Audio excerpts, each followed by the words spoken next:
During the 3 decades following India's independence, 1950s, 60s and 70s, India's growth rate was very poor. GDP grew at a very low rate of 3.5% annually. This was also the period of exponential, explosive population growth of around 2.3% a year. Consequently, per capita income grew at a measly 1.2%. Poverty was widespread, consumption was very low, and economic policy was not business friendly.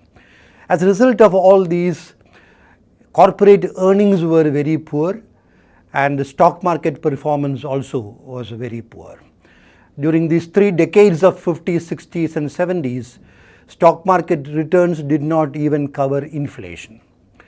The situation changed in the 1980s. In the second half of 1980s, we had the first dose of liberalization in India. So as a result of all this, the economic growth rate, GDP growth rate moved up to 5.6% a year. And for the first time, the stock market performance was a very attractive performance, outperforming all other asset classes and beating inflation. The picture changed dramatically after 1991. From 1991 onwards, India started implementing economic reforms with far-reaching consequences. The policy of liberalization, privatization and globalization completely altered Indian economy. This period also saw a decline in tax rates. Both personal income tax rates and corporate income tax rates were reduced during this period. As a result of all this and the high growth rate that we achieved since 1991, the investment scenario completely changed. If we take the period 1992 to 2018, India's GDP growth averaged 6.86% a year. This is the second best growth rate, second only to China. Therefore, after 1991, India's GDP growth, because of this sharp improvement in growth rate, India's GDP multiplied by more than 10 times. And the stock market, as measured by BSE Sensex, multiplied by more than 38 times, from 1,000 to 38,000 as I talk presently.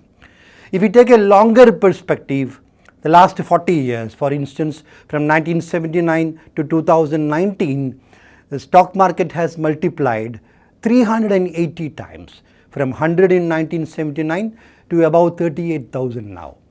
So this actually translates into an average annual return, CAGR, compound annual growth rate of more than 16%, and this is a very attractive rate of return, beating all other asset classes by a wide margin. So this has resulted in phenomenal wealth creation through the stock market, and those who invested in stocks and equity mutual funds, those who invested in stocks very intelligently, participated in this wealth creation and made a lot of money. Now, what is the scenario going forward? Now, there is a global consensus that India will be one of the fastest growing large economies in the world in the next many years. Already we are the fastest growing large economy. Presently we are a $2.5 trillion economy, and the consensus is that we might be a minimum of 7.5 trillion economy by 2030. It's only 12 years away. So if when India's GDP multiplies from 2.5 trillion to 7.5 trillion, we may even exceed that. And when India's market cap multiplies from 2.2 presently to around $7 trillion, phenomenal wealth creation will take place. The best way to participate in this wealth creation is by investing in stocks. Indians should participate in this wealth creation, and there are 2 ways by which you can do that. If you have the expertise to invest in stocks directly, invest directly by buying good quality stocks. If you don't have that expertise, invest indirectly through the mutual fund route, preferably through systematic investment plans. So benefit from the India growth story, participate in the India growth story by investing in stocks and equity mutual funds. Thank you.